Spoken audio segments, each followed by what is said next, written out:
Among the many psychiatric illnesses that you may harbor in yourself or your family, including psychosis and neurosis, toss in little personality disorders. And these are some things that are underlying, they're hard to change, they're hard to treat, and there can be a whole continuum of something that's just a bit of a trait or morphs into complete abnormality or disorder.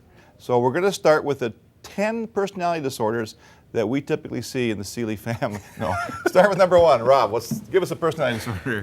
Number one would be paranoid. This is where you're always under threat from others, so you maybe blame others for things, and you just feel threatened all the time.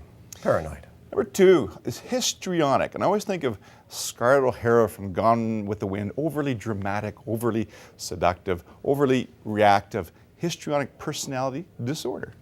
A schizotypal personality disorder. This is a need for social isolation. You think you have special powers like perhaps ESPN or extrasensory perception. Schizotypal. Yeah. Watch the hockey game. Yes. If you have a disregard for the rights of others, you don't care about others, how they feel, then you either work for Revenue Canada or you have antisocial personality disorder.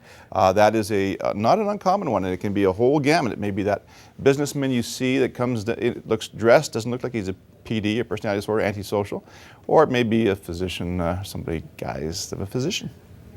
Number five, a huge one, borderline personality disorder. These are people with real unstable moods, their irrational behavior, and physicians will tell you these are very difficult people to deal with. They have interpersonal relationship difficulties and very hard to manage. Yes. Very hard to manage. If you have a preoccupation with orderliness, you like to keep everything just right and just perfect, and if you can't relax until things are just perfect, then you may have obsessive compulsive personality disorder. It's different from the disease.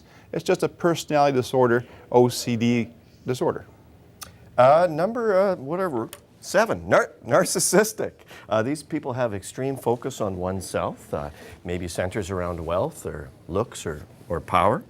Yeah, narcissistic. Good thing one of us has those. Any schizoid. If schizoid personality disorder is not, again, schizophrenic, it's close, but it's more of a timidness, an introversion, where you're just very quiet and odd.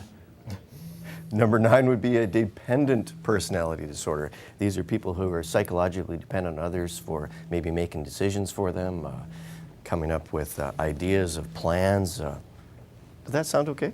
Sounds fine. Number 10 is avoidant personality, somebody who just feels very inadequate, avoids situations that may embarrass them perhaps. Easily embarrassed is avoidant personality disorder. And number 11 would be a media personality disorder. These are doctors that place is full of them. Yeah. appear on TV, radio, maybe write books. Yes. What?